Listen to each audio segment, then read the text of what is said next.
Namaste and a very good evening to everyone.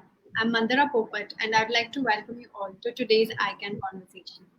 ICANN Conversations is a series through which we invite and connect with renowned change makers who are amongst the best in their field, driving impact to make positive differences in society and contribute towards building a better world.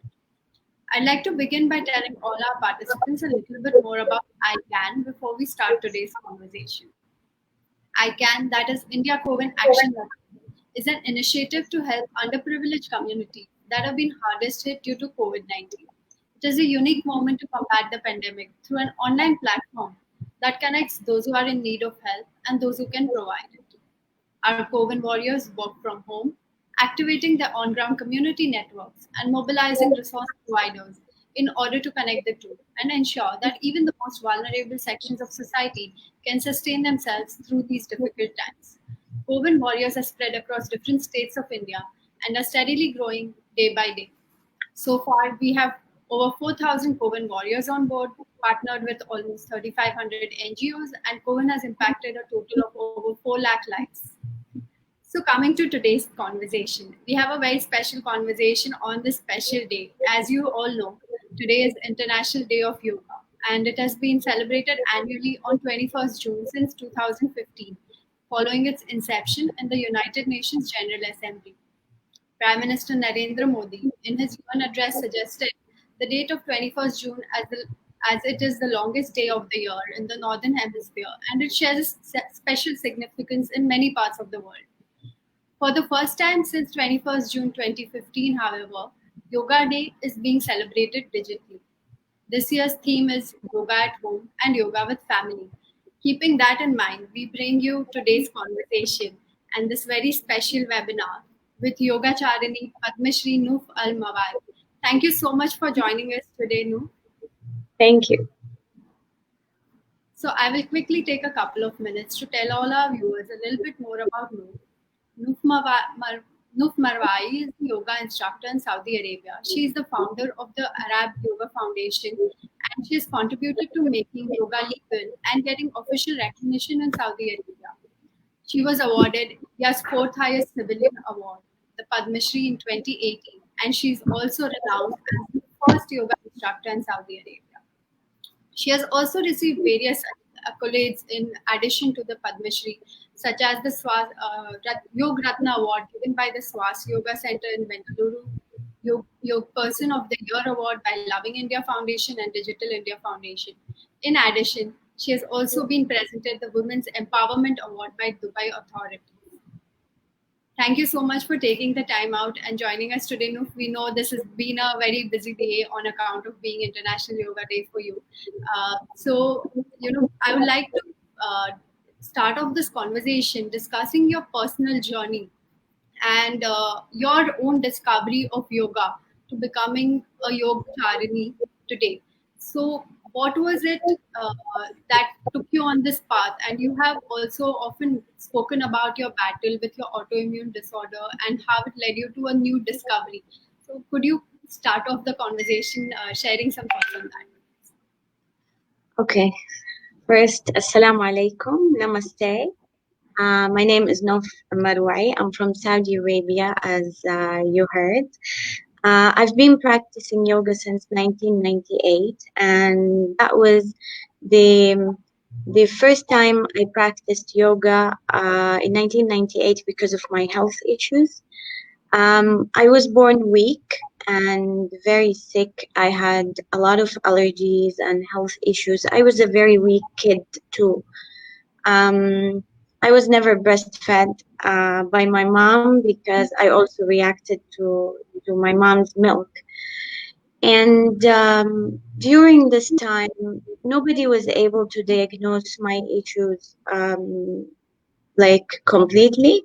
I struggled for years until I was diagnosed in 1997 when the doctors told my mom I might have a rare disease. It was rare then, and they don't want to label me, but they know it's a rheumatic disease, it's an autoimmune, and it's undifferentiated connective tissue disease. I struggled a lot. I was always underweight. And in 1998, my parents and the doctors decided that I can no longer go to school. I was in high school. I had a lot of dreams, uh, but they stopped me. And that was the turning point in my life because I was staying home. I used to swim and do horseback riding, but I had to stop all that due to sun sensitivity and joint pain. So I found a small yoga book and I started following the book. And a lot of my symptoms improved with the gentle practice of the asanas and the pranayams and the relaxation techniques. My symptoms improved. I won't say it really disappeared, but my health improved over time. That in the next 8 months, I went back to school and I graduated, and then I joined the university. What I noticed during my practice, that a lot of symptoms that people with autoimmune generally, and specifically lupus, might suffer from, like joint stiffness, fatigue, low vitality, fibromyalgia. Um, my fingers used to turn blue and yellow with cold. I was not able to write. I had depression too, panic attacks, sleeping disorders. So all that started slowly improving, and then I started reading about naturopathy diet. I followed it, and I really improved a lot. That my parents were confident to allow me to go back to school. And when I joined the university, I chose clinical psychology and I graduated with high honors. And during my studies, I was able to connect studying the neurology and the psychological disorders and the function of the brain, how yoga is basically working on my system. Even with the limited researches available that time online, it was limited to meditation and relaxation and stress release. I was able at least to connect and understand how yoga can help in immunity, a disease like lupus, and general autoimmune diseases because stress can make these diseases worse. Because in autoimmune, you get flares and then it damages something and then the flare goes away. So if the person is lucky, they won't get any damage during the flare. And I understood how yoga can be a very helpful life addition to people with different diseases, even if they can't do most of the things. Just doing something for 30 minutes a day can make the biological changes the body needs to sustain itself. Absolutely. So, actually, your journey has really inspired me as well. I personally also suffer from a lot of allergies and, like you said, flares of hives. And Mm. when you were recognized and awarded the Padma Shri, I started following your journey more actively, and that's when I also slowly started exploring yoga. And like you said, it's that 30 minutes that really makes a huge difference in your life. So, as someone who can very well identify with what you just shared, it's absolutely wonderful about how this ancient science works wonders for people like us who have really gone through that cycle. Like you have also spoken before about taking steroids and Mm. exploring allopathy, which didn't really work. So someone like that, this ancient science really works wonders. So could you share a little more about how you battled lupus through your childhood, and then how what made you switch? What was that trigger where you said, okay, allopathy is really not working for me, and I want to explore something else? I was on a lot of medications and vitamins, especially I had severe food allergies. Anything that contains protein would cause me an allergy attack, and some of the things would send me to the emergency room or give me painful rash and breathing issues. So the when I was like, they gave me a vitamin supplement. This was just a vitamin because I was so deficient, and that affected me and my stomach so badly that my body did not take it. Plus the antibiotics. They used to give me a lot of antibiotics because they see that there is an inflammation, but they don't know. And that time in 1997, lupus was not really known, especially in this region. I think in India it's new too. I'm discovering now a lot of patients are contacting me. Yes. Um, so it left me weak, depressed. My stomach was so bad. My digestive system was in a bad condition. And I was 17. And my mom would say, "Oh, today you're not swimming because you can't be under the sun." So I said, "I'm 17, not 70." I used to fight a lot. I used sometimes to skip appointments. And when I developed depression and the doctor told my parents I should be on an antidepressant because this is all in my head, my dad didn't like it, but I wanted to try the medicine. And the day I took it, I developed suicidal thoughts. And I went to my dad and I said, I want to die. I feel like I think of death. And he said, just be here. He kept me next to him the whole night, giving me water and lemon juice. And that day, I decided to think maybe a different way, look and see in the internet if there is something helpful with diet, because this was impossible. Like I was 38 kgs at the age of 18, and the allergies and reactions will also invite a flare of my disease. So if I get a virus or I just eat something, even if I didn't know the ingredients and it caused me allergies, that will also invite a whole bad sequences. I would suffer for a week or two. So that then when I started thinking, when I tried the yoga asanas and I slept well after the first savasana I followed, I was like, if I can sleep and if I can eat now, maybe I can be better trying something else. So I followed the naturopathic diet, and I was vegetarian not by choice but because of my allergies since childhood. But when I read about it and when I decided to go more fresh whole grains, even including seaweeds, um, I improved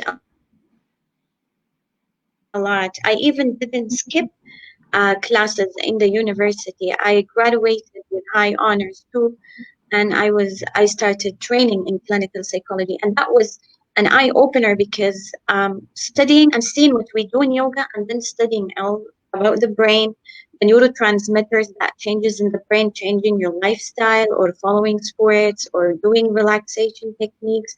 Just the savasana itself, people think it's just laying down, but it's not that. It's it's a practice where you put your sympathetic nervous system on fight or flight, stress system on hold, and your body starts producing norepinephrine. Sometimes for anxiety, the doctors would give norepinephrine as a pill, and the norepinephrine in the system helps other brain chemicals to improve. That can improve mood, sleep, behavior, fight or flight, being judgmental. So you're less defensive because your body is less defensive. And that improved my health a lot because I came to know that immunity is so connected to your fight or flight system and the reaction. And when there is more stress hormones in your body, after that, your immunity drops. And that helped me a lot in recovering, at least not getting my flares so frequent, not getting attacked by my disease, and even the attacks were less intense. I was still suffering, but not like before. Not that I can't be progressive or productive in my life. I was able to study, I was able to attend family gatherings at least, have a social life, That's actually very inspirational to think that an 18-year-old who was in that state where she was suffering so much decided to take that at that time, that unexplored and radical step of looking at an alternative and discovering that journey by yourself, it's something really inspirational for all of us. So no, you mentioned that you did certify as a clinical psychologist, and I believe you were also working in Jeddah at a mental hospital as a psychologist. So when you decided to make that career switch into yoga, what were those challenges, or what were some things that people told you at that point in time? So what happened is I was a volunteer, a clinical psychologist in the mental health hospital in Jeddah, and this is like an intensive care, and we get severe cases admitted in there. I was enjoying my work, but at the same time, I was doing yoga and doing whatever I want to do. People were coming to my home. They were asking me to train them, and through relatives and friends. And because Jeddah is not where I grew up, I didn't have great exposure. So people who used to come by reference, but I can't. My home became like everybody comes in. So I had to change my home, and then I rented a space per hour just to conduct my classes twice a week. But the numbers increased that I had to teach 4 times a week after work.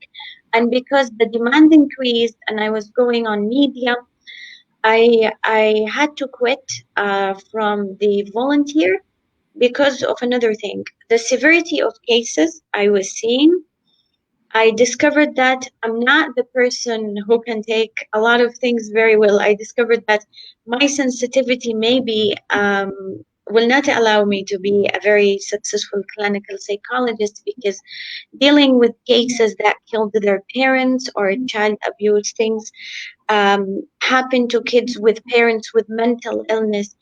Sometimes I used to get emotional in the clinic and even cry. And my boss said, "Listen, you can't be that emotional. We deal with people on drugs, people with schizophrenia, harmed their family, maybe commit a murder or something." So I realized that maybe that what I'm doing in yoga is helping me as well, not just my students or my clients, more than what I was doing in psychology. And in psychology, using it as a background to understand yoga is amazing, because yoga is based on Samkhya philosophy too. And Samkhya philosophy is like the psychology of the Indian philosophy and laid the foundation for understanding of the chitta, the buddhi, and the tattvas, and a lot of elements.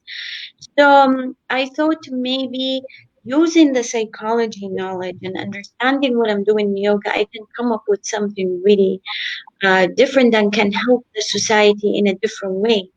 I even proposed to the mental health hospital to include a recreation center and yoga. And few years later, after I quit, they invited me to teach a yoga course in the new recreation center to the staff, and how they can benefit using that with their patients. It was a center the director of the hospital started. His sister was a cancer patient. She used to practice yoga with me, and she passed away. And her wish was to include yoga for different people.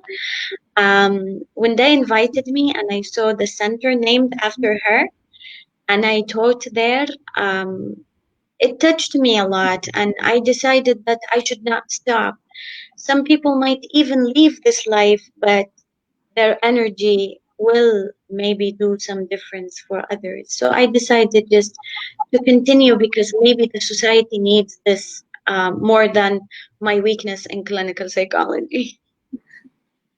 A couple of very interesting points that you mentioned. One is that yoga, as compared to your other practice of clinical psychology, was where you felt it was not just benefiting your students or your patients, but it was also extremely beneficial for you yourself. Yeah. And I think we are all actually very grateful that you did decide to make the career switch and take the leap into yoga, because you've really transformed the practice in Saudi Arabia, and really built and introduced the practice of yoga to countless people. Uh, Yeah. so, no, coming a little ahead from the starting days of your yoga career to, I think, 2010 is when you decided to travel to India.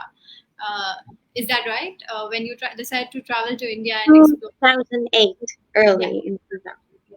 So, almost a decade after you started exploring yoga. So, what made you take that step, and what were your key takeaways from that India trip? Again, my illness. I was in Australia. So after the birth of my son in 2004, and because I had an accident during my pregnancy, I was burned and I was on a wheelchair almost for 6 months. But again, I walked, alhamdulillah, thank God. And but my lupus attacked me, and because lupus and pregnancy don't go well with each other. So I suffered for a year, and then I went to Australia, and there were several clinics of Ayurveda, but I felt it's better to go to where this knowledge originated. And I went to Kerala, to Kannur. There is an amazing doctor there that he deals with autoimmune disease, Dr. Abdurrahman Poilan. And I went to study with him. In the beginning, I was scared. I didn't want to try anything on myself because lupus as a disease is very difficult and tricky, and the damage is very possible for the organs. So I wanted to study the lifestyle and learn how to eat according to Ayurveda because food again and allergies became a struggle for me, and I was deficient, and my stomach was so weak that even the vitamin supplements I was taking were hurting me. I wanted to avoid a lot of medications I'm taking. So I went to Kerala and I started studying, and I even met a lady that has lupus, and she's a nurse, and she was doing the therapy, and she came back for a maintenance panchakarma detox therapy, and she told me how she improved. Then I decided, but honestly, just being in Kerala with the natural atmosphere and the natural food and the water, in the beginning my body reacted, and the doctor said, no, your body is just detoxing because you shifted from a city to basically a very natural place, and just being in nature helped me improve. And that made me so interested in studying naturopathy and Ayurveda. So I studied, I did treatments as well. And I was amazed at how I responded so quick that I didn't take a long time. So I started getting deeper in that. I did a yoga therapy course as well. So I started going back every now and then, stay in India, study more, practice. So, do you still continue to practice the diet given by naturopathy and Ayurveda regulations? Because I think some of us find that to be the toughest part is to maintain those food habits in our daily It's life. very difficult, especially I travel a lot, and especially also here, these options, not everything is really easily available just to have organic fruits and vegetables because of the seasonal issue, and because here in Jeddah, maybe in some parts of Saudi Arabia where they have farms, they started organic farming and we get things. But it's not that easy. I don't deny that I do a lot of cheating too. I love sweets, but at the same time, I watch my health. So if there are triggers, or if I see symptoms, I really just take care and avoid things. Generally, I live normally now. The first 30 years of my life, I never enjoyed even some safe or healthy foods just because of allergies. So after 30, I started being more normal. Like I can have milk now, but before if I have milk, I go to the hospital. So it's a different story now. It's quite a courageous journey, to be so young and be a be a victim of this kind of a disease and then step up and say that I'm going to do this, because it's very difficult as someone who is young and then you become a little more depressed, inward looking, but you chose to really explore the world out there and the alternatives available. So extremely courageous move. So coming to that again, another courageous move on your part was working on the initiative to work towards legalizing women and entrepreneurs in the sports initiative in Saudi, and legalizing yoga as well. So could you share a little more about that journey? Because yoga got legalized in November 2017 in Saudi Arabia. Yeah. Why I was really interested in getting yoga legalized, because I opened two centers and I had to close because yoga was not classified. Yoga was never banned in Saudi Arabia officially, but it was never classified or um, systemized, or at least you can find it among therapies or in alternative medicine or in sports. And alternative medicine is a very tough thing in Saudi Arabia because they still have restrictions over herbal medicine and certain other practices. Now they're allowing a lot of things, but before. So looking at yoga as an integrative therapy or a sport, I was, you can practice yoga as both. Yoga has all the elements of sports. People sometimes argue with me and say, yoga is not a sport. You're ruining yoga. You're removing the spiritual part. No, I'm not removing anything. Yoga, asana, practice, and pranayams and relaxation in it has all the elements and the changes the sport makes in any human body. Any sport, if you see the measures, there are comparative studies about yoga, hatha yoga practice, and aerobic walking, and the BMI actually reduced more in hatha yoga than aerobics. Why? Because yoga does not increase the stress hormones that can make weight loss little harder. So yoga has the elements of becoming a therapy, an integrative therapy, or a sport. I tried my best to get yoga classified so people can have license and open studios, because the society needs this service, needs people to be there available to offer yoga classes. And there is a huge demand because people still have stress.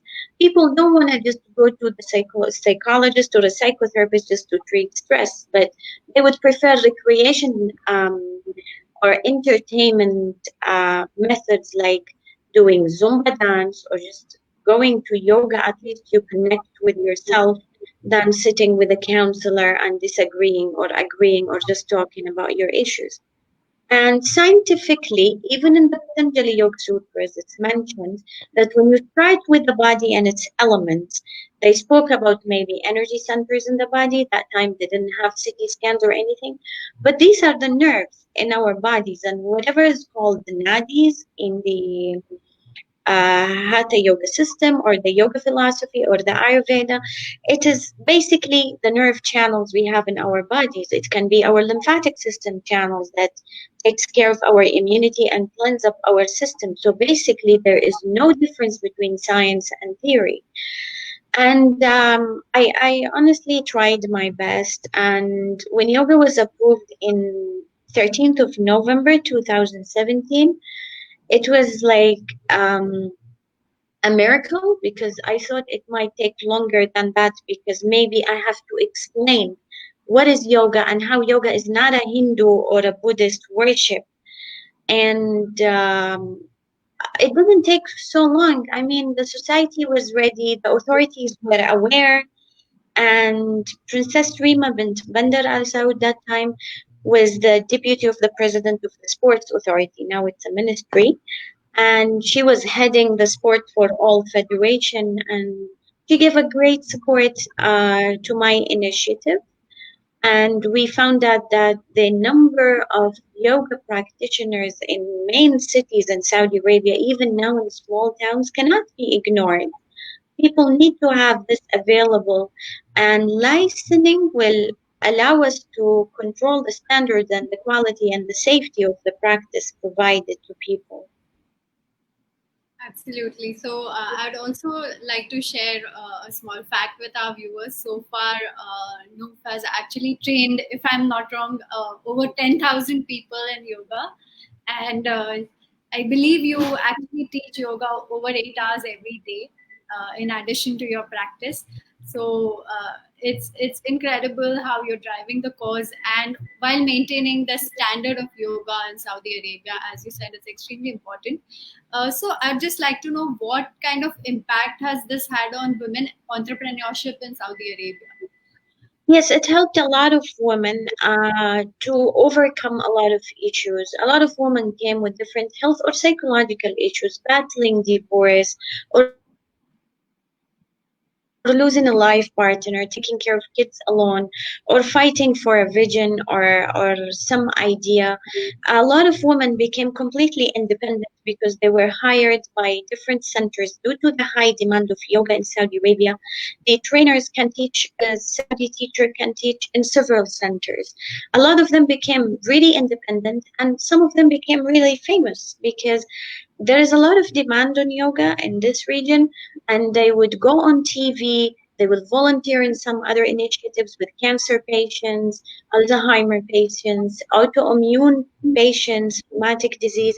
And I have some of the students who are teaching in Saudi jails um, yoga for the prisoners, and the feedback is really amazing. The counselor called me and she said the aggression and the depression and anxiety and sleeping disorders among inmates really improved, and we want to do more about this. So it's a lot of impressive work, helped women getting employed, getting successful, study more in the field of wellness. It's an $80 billion market, the industry for wellness, for these practices, and it cannot be ignored. Yes, we can say yoga is not a business, but if they have to travel to study or to maintain a certain level of knowledge, they would have to spend on it. So they're being hired in different centers, and some of them actually are teaching in some government institutes, providing yoga classes for stress. It helped the woman improve. I always say yoga for me is a career that you give and you get benefits yourself. You don't get strained because you're also getting benefits, the same benefits, if not maybe less, but um, you're still improving physically and mentally, interacting with people, helping people. A lot of my students are actually famous. They have been featured in several magazines, famous magazines, TV, and that motivated them to work more and help the society more. So I think it really adds to women empowerment and employment too. So I think, like you said, yoga, while people may say that it's not a business, it is necessary to bring in the commercial element to Mm.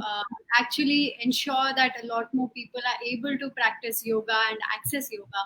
And I think the future of yoga in Saudi Arabia looks very bright because you really understand that balance between commercialization and while maintaining the authenticity of what yoga is, having really explored and studied all the aspects of yoga. We ran a campaign for this in 2015 when some teachers started raising the classes prices, and we campaigned, we brought it down. So people charge a reasonable amount, but they have a lot of people coming to them because it's in demand. And they have also to maintain a place and pay their expenses as well and be able to study more. Right, absolutely.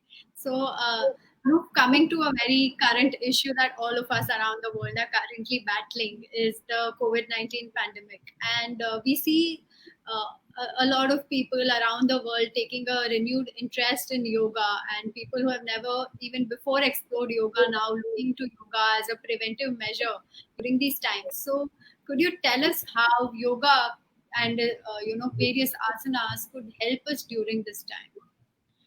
Okay, there are many dimensions. The immunity is one of the things, was the most important thing, and anxiety. People are very anxious about the situation, especially a long lockdown happened here in Saudi Arabia. We had the 3 months complete lockdown, and of course the economical dimension. Some people develop depression. We saw a raise in domestic violence, suicide rates, and a lot of issues that people are unable to cope because we are already in the end of June and the pandemic is still going on for the last 7 months. And how yoga can help with immunity is completely a scientific base. um, the researchers before found out that having a regular practice, physical practice that includes stretching and regular breathing improves the immunity for certain reasons. First, allowing your lymphatic system and circulation to be better. The lymphatic system cleans up your body, and it's also your immune system. And if your body is based in toxins, it will be very hard for your body to fight any new germs and viruses coming in. And yoga, with its different asanas, we have lymph nodes in different parts of our bodies. And these lymph nodes are not like the circulatory system because we have the heart as a pump. But in the lymphatic system, we don't have a pump, and the circulation happens from one side to other. So breathing, deep breathing, massages, and sweating and exercising usually helps the lymphatic system to get rid of the toxins. But at the same time, sedentary lifestyle, especially in the lockdown, and we don't have spaces to walk or run, gyms are closed. A lot of people are depressed that they're unable to do their regular physical practice. But I think yoga can offer a lot because yoga, there are different styles. You can practice Ashtanga Vinyasa, which is moderate and too high intensity, and you can practice Hatha, which is a gentle practice. But even a normal Hatha yoga or modified yoga class with the forward bending, twisting the trunk, back bending, and staying in the asana, it activates and stimulates the circulation of the lymphatic system and the circulatory system that helps the body renews and activates the drainage of the lymphatic system liquid, as well as activates organs in the body that is responsible about detox, like the liver, for example. It has different phases of detoxing, but when you're sitting and you're locked down and no sun exposure, no fresh air, and just eating food, maybe ordering also, because a lot of people are used to eat from outside. This puts a load on your liver and your system and your lymphatic system, and the body liquid will be based in a lot of toxins to deal with, and that itself reduces immunity. Practicing yoga, even with walking or without walking, with other exercises or alone, can definitely help improve the function of the lymphatic system and also the production of our antibodies in the system, because even that is known in osteopathy, that if you have a good connective tissue system and your body is not, you're not suffering certain spasms or blockages or trigger points or other issues in your muscles that blocks your lymphatic system, it's going to help in your immunity. Coming to the anxiety, practicing yoga not because of the meditation and the relaxation, it reduces anxiety. It's also because of practicing the asanas and controlling the breath helps the system control the fight or flight response and the production of stress hormones in the body.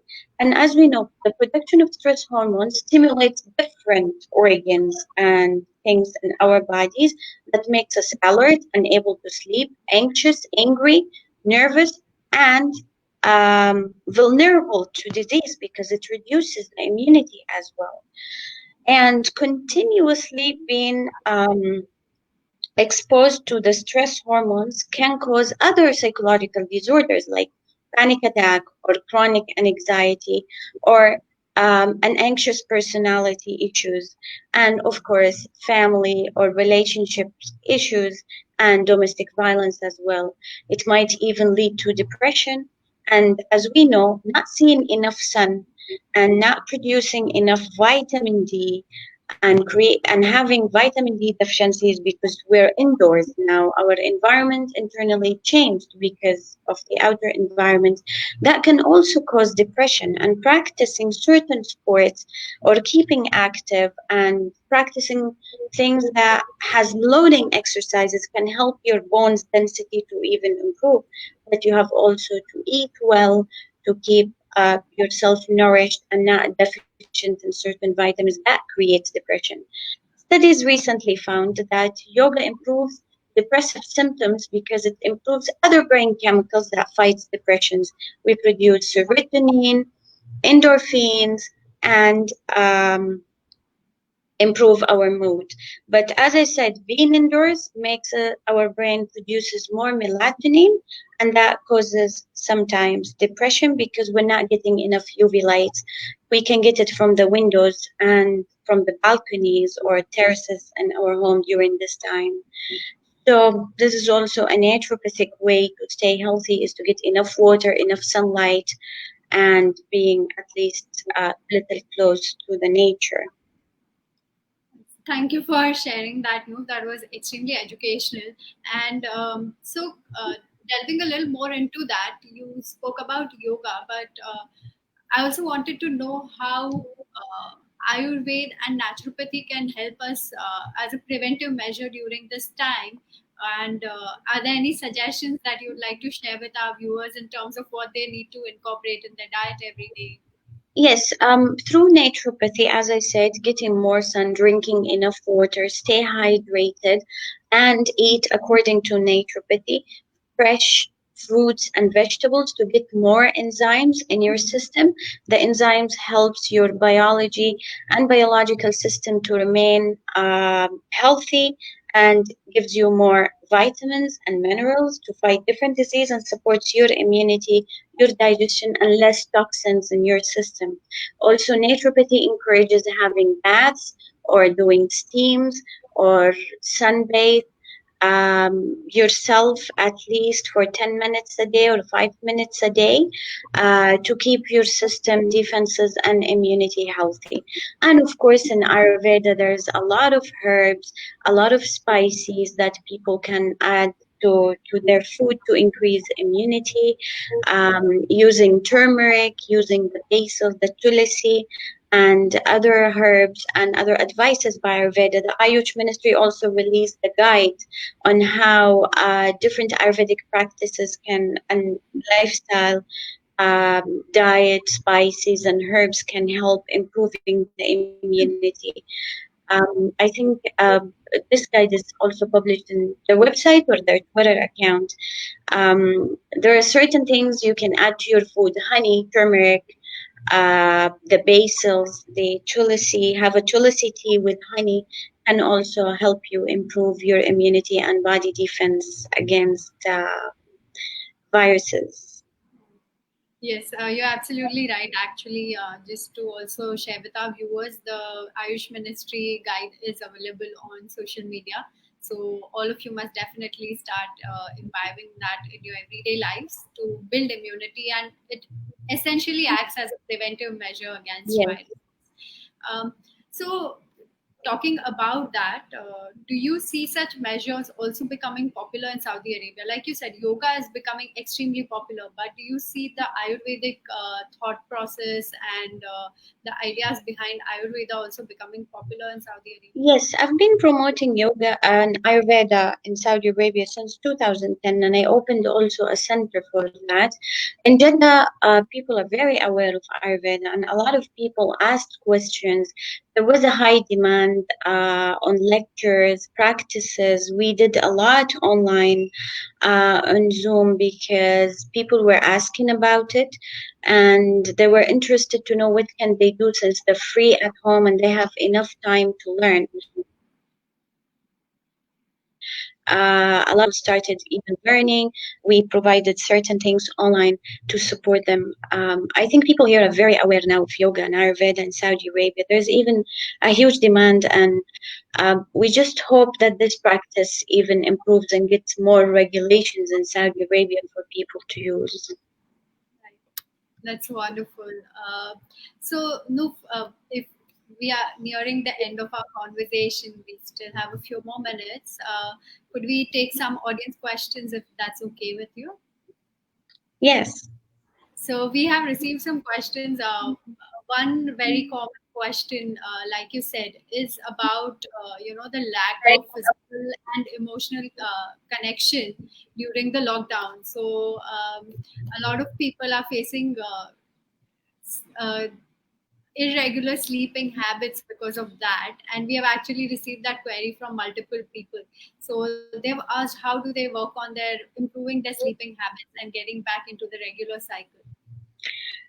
So I think they can do it gradually, not to shock their system or use anything. They can just do it like try to just sleep 1 hour earlier or 2 hours earlier every day, and they can maybe drink some herbs like chamomile or things that to calm the system down, help them to sleep. 1 hour before sleeping, no, they should not be watching things that stimulates the nervous system or engage into arguments or stressful conversations. That helps the system not to shut down. There's also the practice of yoga nidra that helps them drop. It's called the yoga sleep. It's a muscular relaxation technique that takes the brain into deeper levels of brain waves, helps them maybe sleep better. But about the emotional disconnection, I think people are just very emotional because if you look, around 90% of our communication with others is emotional. That's why platforms like Instagram and where you put a lot of pictures and people can see these things and emotionally interact with it is very successful platform. So it's the time like yoga teaches you to be in control and maybe detach and acceptance. I think it's the time that we practice these things and we stop worrying about what happens and just enjoy what we got. Like there is a lockdown, we just try to use this lockdown for our personal growth and development. I think that's very important. You just said the last sentence that to use this time of the lockdown for personal growth and development because while this is an uncertain time for all of us, it's also an unprecedented opportunity for all of us to work on ourselves and our goals. Yeah. So I will just share the next question with you. It says that I used to practice yoga every day, and yoga and meditation helped me get through a lot of mental anxiety and stress. But now I've hurt my back and I'm on bed rest, and I feel depressed again. What can I do to control my thoughts? Yoga Nidra range of motion exercises not for the trunk but for the extremities, and she can also discuss with the physiotherapist or a doctor what are the moves that they should avoid and what they can do, and pick from yoga asanas what they can do. I think the Sukshma Vyayamas and the range of motion exercises are still important. Yoga Nidra practice, some pranayams practice, Ujjayi breath, diaphragmatic breathing improves also the symptoms of anxiety and depression, and also reading. They can read about yoga and learn more. So once they are on action, they already have new things to implement. Thank you, Noof. Another question, we have a lot of educators who have joined us today. So we did receive a query saying that as a school principal, what are some steps that I can take to encourage children to practice yoga during these times? Yeah, so if they tell the children about how yoga can help them in a simple way and make it into a game or a competition, kids will be more interested to join. And we use the savasana and meditation time for storytelling and visualizations. These things kids really like, they don't resist. Thanks, Noof. Another point I actually wanted to discuss is you've also spoken about yoga for pregnant women and how yoga helps with postnatal depression as well. So I just wanted you to share some thoughts on this forum as well. So, postnatal depression happens with a lot of women because of the hormonal changes and the stress after delivery, that the women do not get enough sleep and the body is going back to the normal position, and some hormones will be still in the system changing, but also the breathing patterns and the lifestyle affects this. It can make it worse or better. So yoga helps a lot. In postnatal yoga, we do different exercises than prenatal yoga, but we start from the pregnancy. If there you're talking about just postnatal yoga, we start after 3 or 4 weeks of the delivery if it's a natural delivery, and after 2 months if it's a cesarean, to start the yoga practices. But before that, we do breathing, we do relaxation, we do this range of motion and mobility, and we do yoga nidra because it helps the woman to relax and it helps her to get enough mental rest to reduce stress, and that will help, of course, reducing the depressive symptoms. But if there is depression, it should be first diagnosed, because if it's moderate or severe, we cannot risk. They have to get into treatment, and then we will take it from there. And slowly they withdraw the medication with the help and support of the psychiatrist. But to prevent the depression from happening, we start practicing yoga in pregnancy because prenatal yoga helps the woman cope with the physical and the mental changes during the pregnancy, and it regulates the stress hormones and the brain hormones, and also the brain chemicals that affects the mood and the sleep, plus the pregnancy hormones affects the breathing pattern. It makes it faster, and women start getting anxious because the breathing and heart rate is faster. So what we do is we help them control that also during the practice of the asana and controlling the speed of the breath. Wow, that's quite science to be able to control your body movements like this, and ensure that the positive benefits reach you and your baby if pregnant or postnatal, to avoid depression, anxiety, because a Yes. lot of women, while unspoken about, a lot of women do suffer from postnatal depression and anxiety as well. Yes, and people cannot talk about depression because they're scared they get judged, or some people tell them that it's just in your head, and they don't maybe think it's important to take care of this, and it can continue for a long time. Sometimes it's really harmful for the family to not take care of this, because one member of the family, if they have an anxiety or depression, it's an issue. It would affect the harmony inside the house and might put somebody in danger. No, another very common query we have received is about meditation, and how do beginners practice meditation? How do I control my wandering mind during meditation? So, just a general sense of how can one incorporate meditation as a beginner in their everyday life. So, as a beginner, first they have to teach themselves relaxation, because if the mind is not relaxed, it's very difficult to get into meditation. Because meditation is a quality of mind, it's just a level where your brain waves gets deeper. And in our daily life, we have very active brain waves. We are on social media, we're texting, we're taking care of work, there's a lot of notifications, a lot of disturbances, and you need to try to control that. And it's very hard to drop your brainwaves from active to completely meditative. So for this, you need to go gradually. Asanas help because they prepare the mind to go through relaxation, and after that, practicing savasana or yoga nidra. And after that, if you do a very good session of hatha yoga and yoga nidra, you will be able to meditate very naturally, and you will feel it every time getting deeper and deeper. Right. Thank you so much, Noop. I think that should help a lot of people with their general practice of beginning meditation, because a lot of beginners did ask this query. So, on that note, Noop, I would like to conclude our conversation with a message from you before we end the conversation. Take care of your health and well being physically and mentally. It's Thank you very so much. important.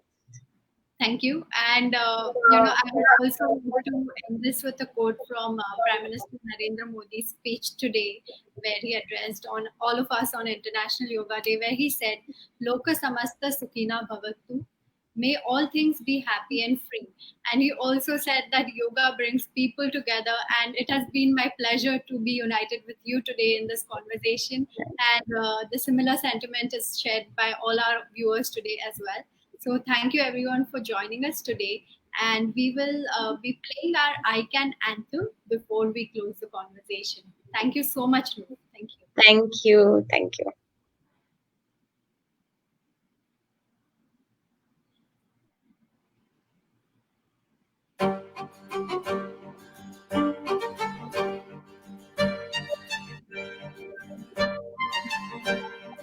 मुश्किल है अनपढ़ी ये कैसी कठिन घड़ी सहमी सहमी जिंदगी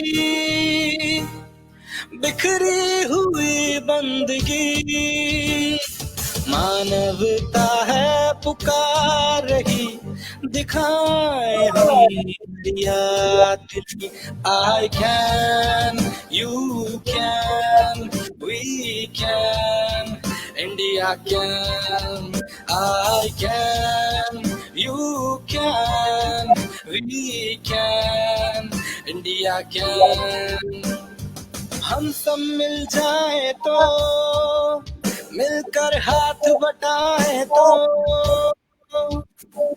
टल जाएगी ये घड़ी झूमेगी फिर से खुशी आशा टूटे नहीं हौसला रूठे नहीं साथ ये छूटे नहीं मंजिल दूर नहीं मानवता है पुकार रही दिखाए हम दरिया दिली I can you can we can India can I can you can we can India can